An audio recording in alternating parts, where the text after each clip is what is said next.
오늘 대림절 네 번째 주일입니다. 우리 예수 그리스도를 기다리며 마지막 기쁨의 촛불을 켰습니다. 소망의 촛불에서 시작해서 평화, 사랑, 기쁨의 초 모두 켜졌습니다.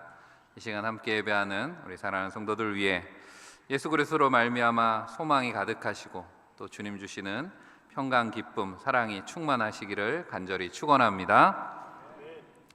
오늘 본문으로 메시아 탄생의 비밀이라는 제목으로 말씀을 전합니다. 여러분, 성탄절이 되면 성탄절의 이미지를 다 가지고 계실 겁니다. 우리가 익숙하게 떠오르는 이미지들이 있습니다. 이번 주 수요일에 마침 또 성탄 2부 행사를 우리가 하게 되는데, 어렸을 때부터 성탄 발표회 때 늘 등장하는 그런 소재들이죠. 베들레헴 말구유, 또 별을 따라온 동방박사들, 천사들이 기쁜 소식을 전하는 것 듣는 또 들판의 목자들, 우리가 이렇게 화려한 성탄의 장식들과 어울려서 우리에게 따뜻하고 낭만적인 기억으로 담겨있는 그런 이미지들입니다. 하지만 오늘 우리가 읽은 마태복음이 전하는 성탄의 내용을 보면 사실 당시의 상황 속에서 예수님의 탄생의 소식은 깜짝 놀랄 만한 그런 사건이었습니다. 이 메시아 탄생의 비밀을 담고 있는 오늘 말씀을 통해서 인류를 구원하신 하나님의 놀라운 구원의 섭리를 만나는 그런 은혜가 있는 시간 되시기를 간절히 축복합니다. 먼저 오늘 말씀을 통해서 우리는 언약의 신실하신 하나님을 만나게 됩니다.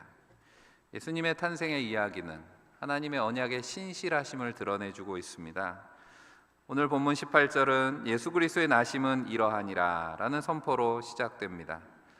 그런데 우리가 본격적으로 예수님의 탄생 이야기를 시작하기 전에 마태복음은 앞에 17절까지 긴 예수님의 족보를 나열합니다. 그 족보의 첫머리가 어떻게 시작하고 있습니까? 여러분, 마태복음 성경 혹시 펴고 계시다면 아니면 자막 보시고 같이 한번 1절 말씀을 한 목소리로 읽어보겠습니다. 아브라함과 다윗의 자손 예수 그리스도의 계보라. 아멘. 예수님의 이야기의 시작이 신약에서 이렇게 시작되고 있습니다. 우리가 익숙하기 때문에 별로 주목하지 않을 수 있겠지만 왜 예수님의 그 족보가 아브라함, 다윗에서부터 시작하는가라고 하는 거죠. 그러니까 지금 아브라함과 다윗을 강조하고 있는 거지요.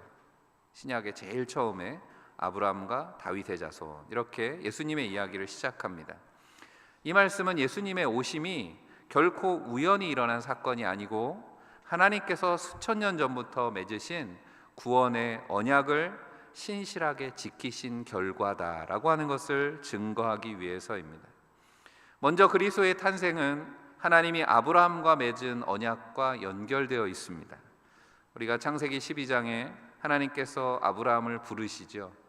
너는 고향을 떠나서 내가 내게 지시한 곳으로 가라 말씀하시면서 창세기 12장 3절에 땅의 모든 족속이 너로 말미암아 복을 얻을 것이라, 그렇게 축복의 약속을 주셨습니다. 그렇게 우리는 아브라함을 믿음의 조상으로 기억하고 있는 거죠. 그리고 비슷한 말씀이 창세기 22장에도 나오는데요, 내 씨로 말미암아 천하 만민이 복을 받으리니 라고 말씀하셨습니다. 내 씨로 말미암아. 물론 성경의 내용 속에서는 아브라함이 낳을 이삭, 아들을 이야기하는 것이기도 하지만 또 이 말씀은 장차 오실 메시아를 예언하는 그런 말씀으로도 우리가 해석합니다. 아브라함에게 주신 언약의 핵심은 복의 통로가 되는 것이었습니다. 인간의 죄로 인해서 모든 민족이 저주 아래에 놓여 있을 때 하나님은 아브라함이라고 하는 한 사람을 믿음의 조상으로 택하셔서 온 인류를 구원할 통로를 예비하신 것입니다. 마태는 말씀을 기록하면서 이 예수님이야말로 아브라함에게 약속하신 그 씨이고 온 열방에 하나님의 복을 가져다 줄 진정한 메시아이시다라고 하는 것을 강조하고 있는 것입니다. 또 사무엘하 7장에 보면 나단 선지자가 하나님께서 다윗에게 주신 약속을 전합니다. 사무엘하 7장 16절 말씀도 같이 한번 읽어보겠습니다. 내 집과 내 나라가 내 앞에서 영원히 보존되고 내 왕위가 영원히 견고하리라 하셨다 하라. 아멘. 이것이 이른바 다윗 언약이라고 하는 거죠. 이스라엘 백성들은 오랜 고난의 역사 속에서도 하나님께서 다윗에게 주셨던 이 언약의 말씀을 붙들었습니다. 그러니까 그들은 다윗의 자손 중에서 진정한 왕, 영원히 이스라엘을 다스릴 메시아가 오실 것을 굳게 믿었던 거죠. 오늘 본문에서 천사가 요셉을 다윗의 자손 요셉아 이렇게 부릅니다. 신약에서 예수님 외에 다윗의 자손이라고 부름을 받은 건 요셉이 유일합니다. 다 이유가 있는 거죠. 오늘 말씀을 통해서 바로 이 다윗 언약이 성취되는 것에 대한 말씀을 담고 있는 겁니다. 그러나 우리가 먼저 주목해 보아야 되는 것은 이 하나님의 언약이 이어져 온 과정이죠. 바로 예수님의 계보 속에 담겨 있는 내용을 우리가 다시 들여다보면 마태복음이 기록하는 예수님의 족보는 유대인들의 기준으로 보면 별로 자랑할 게 못 됩니다. 이 마태복음은 특히 구약을 잘 알고 있는 유대인 그리스도인들을 대상으로 기록됐다라고 이야기를 하는데, 유대인들이 생각하는 예수님의 족보라고 하기에는 마음에 들지 않는 부분이 너무 많죠. 한 예로 6절에 보면 다윗이 솔로몬을 낳았다라고 기록하고 있는데 성경은 굳이 우리아의 아내에게서 솔로몬을 낳았다 이렇게 말씀하고 있습니다. 우리아의 아내에서 낳았다라고 하는 것이 연상시키는 것은 다윗의 삶에 있어서 가장 수치스러웠던 범죄죠. 간음과 살인의 흔적을 성경은 가감없이 그대로 그 흔적을 기록하고 있는 것입니다. 이처럼 예수님의 족보에 보면 다말, 라합, 룻과 같은 여인들의 이름도 등장합니다. 그런데 이 여인들은 다 족보에 들어가기 어려운 이방 여인들이었고 도덕적으로도 흠결이 있는 그런 인물들이었다라고 하는 겁니다. 그래서 시편 51편 5절에 다윗의 시편인데요, 내가 죄악 중에서 출생하였으며 어머니가 죄 중에서 나를 잉태하였나이다 이렇게 고백합니다. 시편 51편이 어떤 시편입니까? 다윗이 밧세바와 동침하고 났을 때 나단 선지자가 와서 하나님의 책망하시는 말씀을 전하고 다윗이 회개하면서 쓴 시편이 바로 시편 51편이죠. 우리아의 아내를 범한 일을 회개하면서 쓴 시편에 다윗이 했던 고백에 담긴 말씀처럼 인류의 역사는 죄인이 죄인을 낳는 본질적으로 죄의 역사라고 하는 것입니다. 유대인들이 스스로를 선민이라고 생각하고 하나님이 우리를 거룩하게 택하셨다.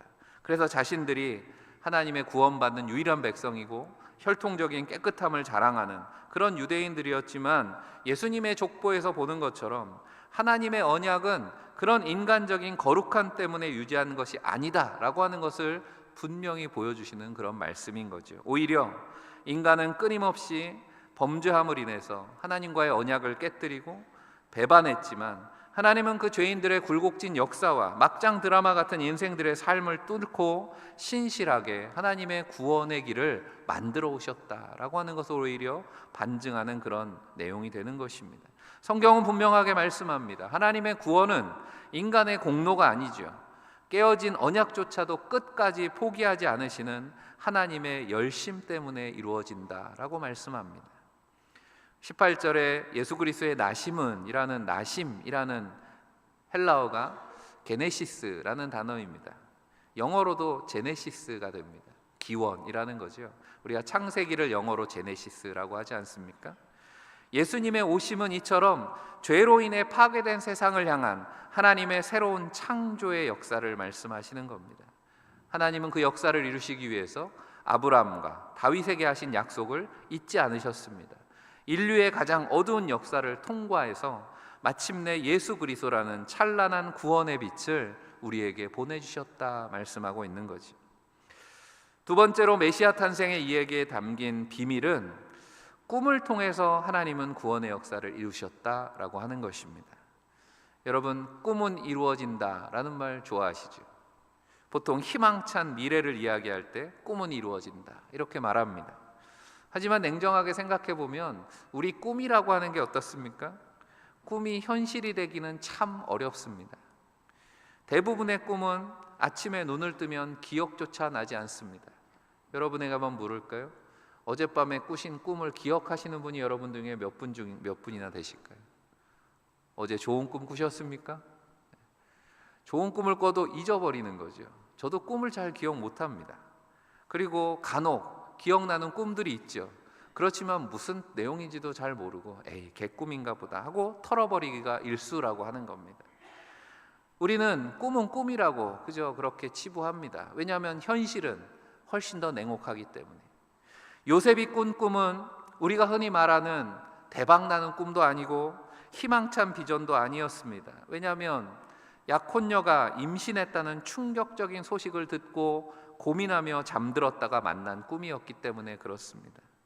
잠에서 깬 요셉이 만약에 그 꿈을 그냥 잃어버렸거나 꿈을 잊어버렸거나 기억을 못하거나 아니면 그 꿈을 에이 뭐 이런 꿈이 있어 무시했다라고 한다면 오늘 우리는 이런 말씀을 나누지도 못했을 것이고 성경의 역사는 완전히 달라졌겠죠.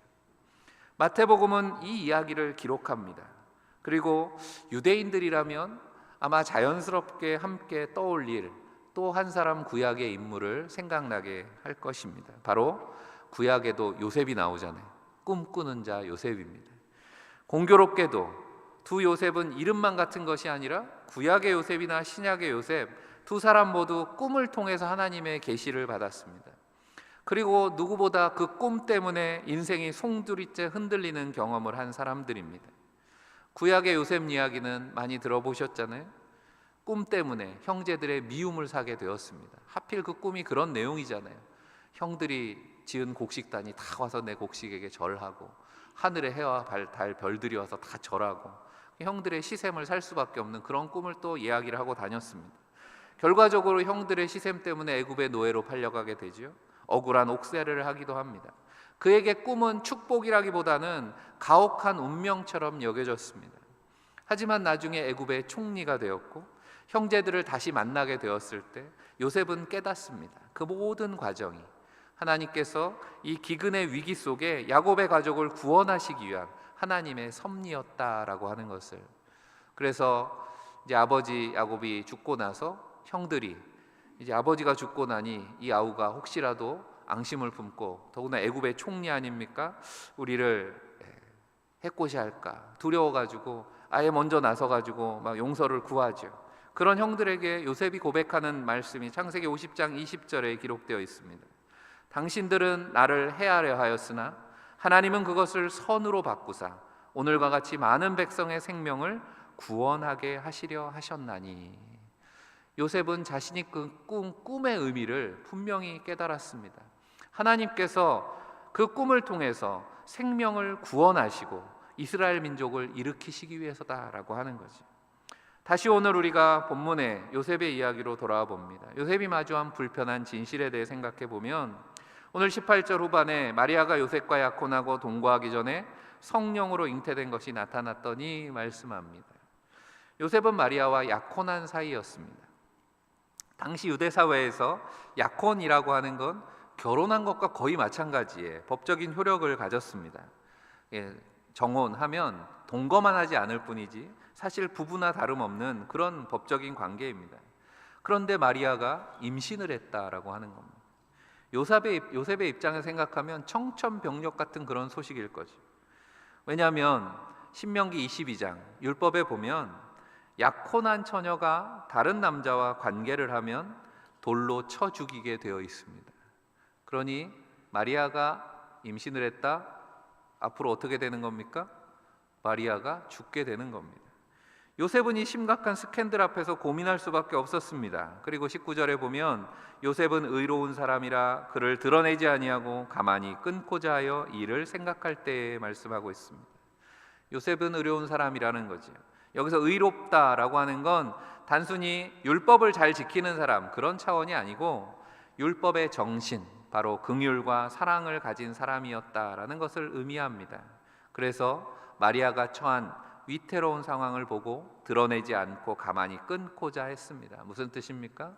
마리아가 뭘 잘못했는지 모르겠지만 용서하려고 한 거죠. 그리고 조용하게 이혼하고 그를 풀어주려고 했다라는 겁니다. 요셉이 할 수 있는 인간적으로 최선의 배려였다라고 하는 거죠. 그런데 그때 하나님께서 요셉을 꿈을 통해 만나 주셨습니다. 그리고 20절에 다윗의 자손 요셉아, 다윗의 자손이라는 말이 여기 나오죠. 내 아내 마리아 데려오기를 무서워하지 말라. 그에게 잉태된 자는 성령으로 된 것이라. 천사는 마리아의 임신이 성령으로 된 것임을 전해줍니다. 앞서 18절에도 성령으로 잉태되었다라고 말씀하고 있습니다. 성경은 예수님의 탄생과 관련해서 하나님이 개입하신 것을 설명할 때 하나님을 성령이라고 반복해서 언급하고 있습니다.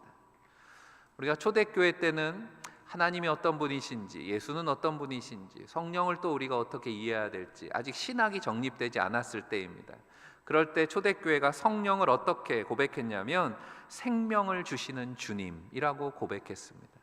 성령을 통해 우리에게 생명이 주어진다, 그렇게 믿었다는 거죠. 바로 창세기에 수면 위에 운행하셨던 새 생명을 빚어내시던 하나님의 영이 바로 성령이시다라는 고백을 하는 거죠.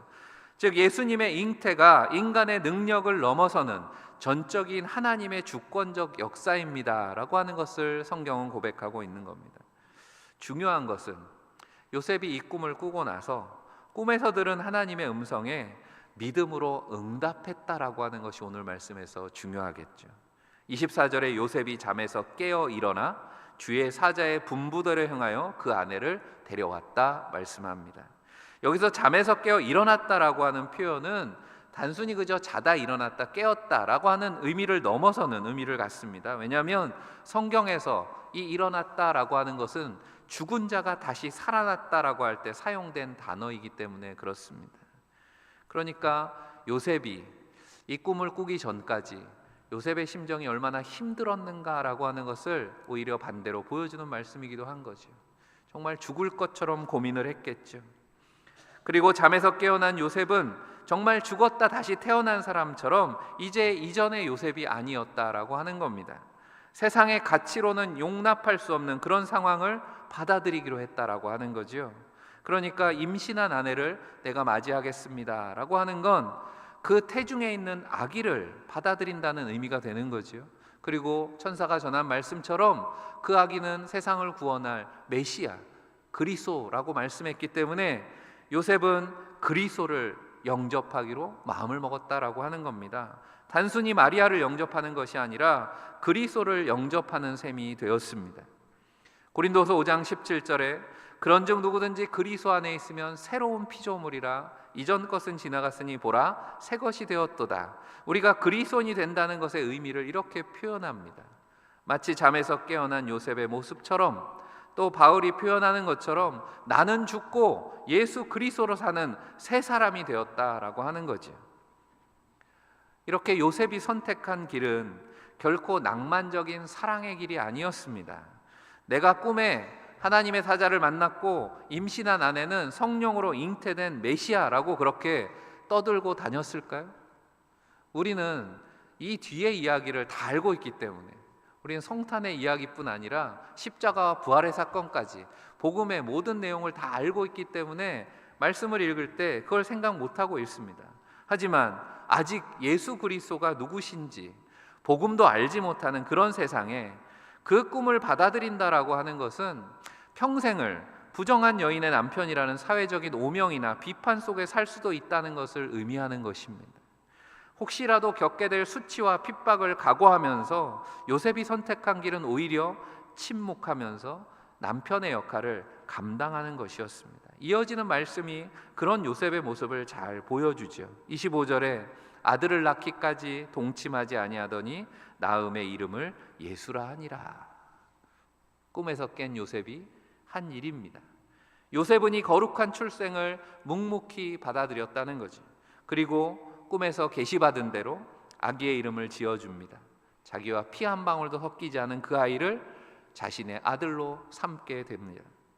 요셉이 이 아기의 이름을 예수라고 지어 부르는 그 순간 하나님의 언약이 성취되는 역사적인 순간이라고 하는 거죠. 오늘 말씀에 아브라함으로부터 시작해서 다윗에게 이어져서 하나님의 신실하신 언약이 꿈을 꾼 요셉이 그 꿈에서 일어나 아기의 이름을 예수라고 부르는 그 순간에 성취되고 있는 것을 우리는 보는 겁니다. 요셉의 이 순종을 통해서 예수님은 이제 합법적으로 다윗의 자손이라고 하는 언약의 지위를 얻게 되셨다라고 하는 거죠. 그리고 더 놀라운 것은 교회가 초대교회 때부터 뭐라고 예수님에 대해서 고백합니까? 예수님은 어떤 분이신가? 예수님은 참 하나님이시고 참 인간이십니다 라는 고백을 가지게 된 것입니다. 인간적으로는, 논리로는, 과학으로는 설명할 수 없지요. 참 하나님이시고 참 인간이신 그리스도가 탄생하신 것입니다. 구약의 요셉이 꿈을 통해서 하나님의 인도하심을 받고 민족을 구원하는 통로가 되었듯이 신약의 요셉은 역시 꿈을 통해서 인간의 모든 이성을 초월하는 하나님의 구원의 계획에 참여하게 된 것입니다. 사랑하는 성도 여러분, 우리가 그리스도인으로 산다라고 하는 건 때로 원하지 않는 꿈을 꾸는 일일 수 있습니다. 하지만 하나님의 꿈에 순종할 때 요셉처럼 거룩한 구원의 역사에 참여하게 되는 줄 믿습니다. 여러분에게 하나님이 주시는 꿈이 있다면 오늘 믿음으로 순종하는 여러분들이 되시기를 주의 이름으로 간절히 축복합니다. 세 번째로, 메시아 탄생의 이야기 속에 등장하는 예수 그리스도의 또 다른 호칭 임마누엘이라고 하는 것이 바로 하나님의 놀라운 구원의 섭리가 담겨 있는 이름이지요. 요셉의 꿈을 통해서 우리는 예수 그리스도가 이 땅에 오신 목적이 무엇인가 분명하게 알게 되었습니다. 바로 예수라고 하는 이름에 담긴 뜻이죠. 21절에 이는 그가 자기 백성을 그들의 죄에서 구원할 자이심이라 말씀했습니다. 초대교회 때 박해를 받는 교회는 주님이 다시 오기를 기다렸습니다. 우리가 대림절을 지키듯이 다시 오실 주님을 사모하며 기다렸습니다. 그런데 유대인들도 이방 민족의 지배를 오랫동안 받았기 때문에 유대인들도 메시아를 기다렸습니다. 지금도 유대인들은 메시아를 기다리죠. 당시 유대인들에게 메시아는 로마의 압제에서 민족을 해방시켜줄 영웅이었습니다. 하지만 하나님의 계획은 유대인들의 기대를 넘어서는 것이었죠. 단순한 정치적인 해방을 바라는 이스라엘의 생각을 뛰어넘는 것이었습니다. 하나님은 그들이 가장 먼저 해결해야 될 문제를 말씀하시는 거죠. 궁극적인 문제, 즉 하나님과의 관계가 단절된 죄의 문제가 해결되기를 원하셨습니다. 그리고 이 하나님의 해결은 이미 구약시대 때부터 계속 이어져 오는 말씀에 담겨 있죠. 하나님의 긍휼에 대해서 말씀하는 이사야서 55장에 보면 이런 말씀이 있습니다. 55장 7절에 악인은 그의 길을, 불의한 자는 그의 생각을 버리고 여호와께로 돌아오라. 그리하면 그가 긍휼히 여기시리라. 우리 하나님께로 돌아오라. 그가 너그럽게 용서하시리라 말씀합니다. 이어지는 이사야 55장 9절도 읽어드리면 이는 하늘이 땅보다 높음같이 내 길은 너희의 길보다 높으며 내 생각은 너희의 생각보다 높음이니라 말씀합니다. 정치적인 해방이 죄의 문제를 해결할 수 없습니다. 죄의 문제 앞에서 인간에게는 답이 없습니다. 하지만 하나님의 길과 생각은 그것보다 높다라고 말씀하십니다. 사람으로는 할 수 없지만 하나님은 하실 수 있다는 거죠. 그래서 죄인들을 향해서 불의한 생각을 버리고 악한 길을 버리고 돌아오라 말씀하십니다. 그러면 긍휼히 여기고 용서하시겠다 말씀하는 거죠. 하지만 멸망으로 향한 걸음을 돌이키지 않습니다. 계속 인생은, 사람들은, 세상은 멸망의 길을 향해서 한 발짝 한 발짝 더 가까이 갈 뿐이었다라고 하는 거죠. 그런 세상 속에서 주님은 친히 죄인들을 찾아오셨습니다. 상상하지 못한 일이 벌어진 거죠. 그것을 성경은 임마누엘이라고 말씀하고 있는 겁니다. 메시아 탄생의 중요한 의미를 담은 이 임마누엘이라고 하는 말씀도 이사야서에 처음 나오죠. 이사야 7장에 있는 말씀을 인용한 겁니다. 이사야서 7장의 배경을 보면 당시 유다는 북이스라엘과 아람 연합군의 공격을 받을 때입니다. 그래서 나라가 풍전등화의 위기에 처해 있을 때 이사야 선지자가 유다의 아하스 왕을 찾아갑니다. 그래서 아하스 왕에게 하나님의 징조를 구하십시오. 그럼 하나님이 지켜주실 겁니다. 그렇게 이야기를 했습니다. 하지만 아하스 왕은 하나님 선지자의 말을 거절합니다. 나는 여호와를 시험하지 않겠나이다. 어떻게 읽어보면 꽤 경건한 그런 태도인 것 같습니다. 하나님을 시험하지 않겠다고 하니. 하지만 하나님보다 아하스 왕은 강대국인 아수르를 더 의지하고 있었다라고 하는 거죠. 그런 마음을 감추고 마치 하나님을 시험하지 않겠다라고 그렇게 대답한 겁니다. 인간적인 수단과 외교적인 계산으로 어떻게든 위기를 돌파하려고 했던 아하스 왕의 불신이 드러나는 그런 내용입니다. 그런데 그런 아하스 왕의 불신에도 불구하고 하나님께서는 이사야 선지자를 통해서 친히 한 징조를 두시겠다 말씀하십니다. 그게 이사야서 7장 14절 말씀이죠. 그러므로 주께서 친히 징조를 너희에게 주실 것이라. 보라, 처녀가 잉태하여 아들을 낳을 것이요 그의 이름을 임마누엘이라 하리라. 아멘. 오늘 우리가 읽은 말씀이 바로 이 이사야서 말씀을 인용한 겁니다. 수백 년 전에 선포되었던 이 예언이 예수 그리스도의 탄생을 통해 성취되었다, 성경은 말씀하고 있는 거지요. 하나님 없이도 살 수 있다라고 생각하는 그런 교만함이 곧 죄인의 모습입니다. 아하스 왕에게서 보여지는 그런 모습이죠. 예수 그리스도는 바로 그 죄의 견고한 결박을 끊기 위해서 이 땅에 오신 분이라고 말씀하는 겁니다. 그래서 임마누엘은 우리 기독교 신앙의 가장 놀라운 신비를 담고 있습니다. 왜냐하면 전능하신 하나님이 연약한 인간들 속으로 찾아오신 사건이기 때문에 그렇습니다. 인생의 위기 속에서 아하스 왕처럼 인간의 수단에 의지해서 떨고 있을 때 하나님께서는 친히 징조를 보여주면서 말씀하시는 거죠. 내가 여기 너희와 함께 있다. 내가 너희의 구원자다 말씀하시는 겁니다. 오늘도 임마누엘 그 구원의 주님 만나는 저와 여러분들이 되시기를 간절히 바랍니다. 이것이 바로 메시아 탄생을 통해서 우리에게 들려주시려는 구원의 비밀, 임마누엘에 담긴 메시지입니다. 메시아 탄생의 이 신비는 우리 교회의 신앙 고백에 그래서 담기게 되었습니다.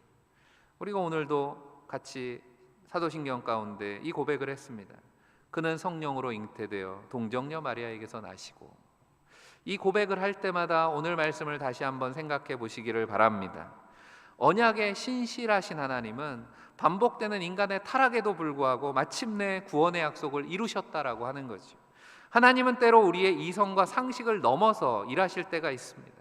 인간적인 영웅을 통해서가 아니라 거룩한 꿈에 믿음으로 반응하는 하나님의 사람들의 순종과 헌신을 통해서 하나님은 오늘도 구원의 길을 열어가고 계심을 믿습니다. 하나님의 그 구원은 인간의 강함이 아니라 하나님의 약해지심을 통해서 이루어졌다라고 하는 거죠. 바로 임마누엘입니다. 하나님 우리 가운데 함께 하십니다. 연약한 아기 예수로 오셔서 십자가를 지시기까지 하나님의 구원의 역사를 이루셨다라고 하는 것입니다. 사랑하는 성도 여러분, 하나님의 구원의 역사는 이처럼 인간의 계산이 끝나는 곳에서부터 시작합니다. 메시아 탄생의 이야기는 인간의 상식으로는 불가능한 꿈 같은 이야기였습니다. 그러나 하나님은 성령을 통해서 이 꿈을 현실로 만드셨다는 겁니다. 성탄을 기다리는 우리의 마음에 이 구원의 신비가 깊이 새겨지는 한 주가 되시기를 간절히 바랍니다. 그리고 잠에서 깨어 꿈대로 살려고 애썼던 요셉처럼 오늘도 하나님의 말씀 속에 순종해서 그리스도를 모시고 구원의 비밀에 참여하는 성도들이 다 되시기를 주님의 이름으로 간절히 축원합니다. 기도합니다. 사랑과 은혜가 풍성하신 하나님 아버지, 오늘 주신 말씀을 통해서 우리를 향하신 하나님의 놀라우신 구원의 계획과 비밀 알게 하심을 감사합니다. 죄인들을 포기하지 않으시고 끝까지 구원의 약속을 이루시는 하나님의 열심 앞에 부끄럽고 연약한 우리의 모습을 회개합니다. 하나님의 주신 꿈을 외면하며 잊고 살지는 않았습니까? 성령 하나님, 우리에게 새로운 믿음과 용기를 주셔서 말씀에 귀 기울여 순종하게 하시고 하나님의 구원 역사에 참여하는 복을 누리게 하여 주옵소서. 임마누엘, 우리를 구원하시기 위해 함께 하시는 우리 구주 예수 그리스도 이름 받들어 간절히 기도하옵나이다. 아멘. 봉헌 찬송 들으며 준비하신 예물을 봉헌하겠습니다.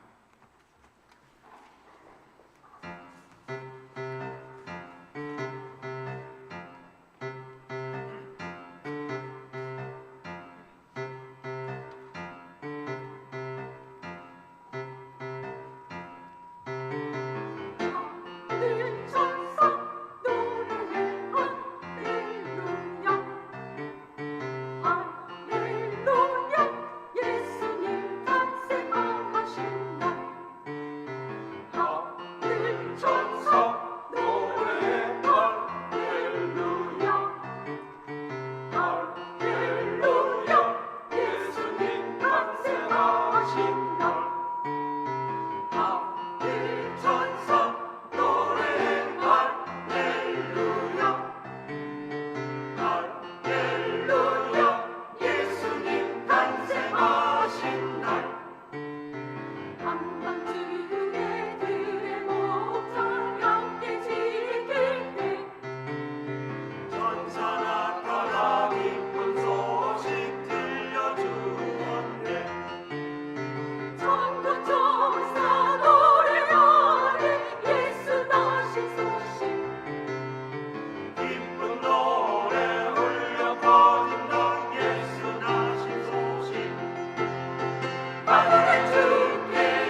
다 자리에서 일어나시겠습니다.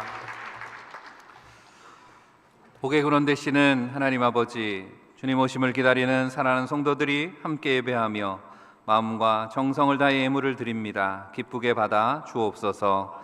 정의와 긍휼과 믿음의 정신으로 10의 1조를 구별합니다. 날마다 베풀어 주신 풍성한 은혜의 감사의 열매를 담아 드립니다.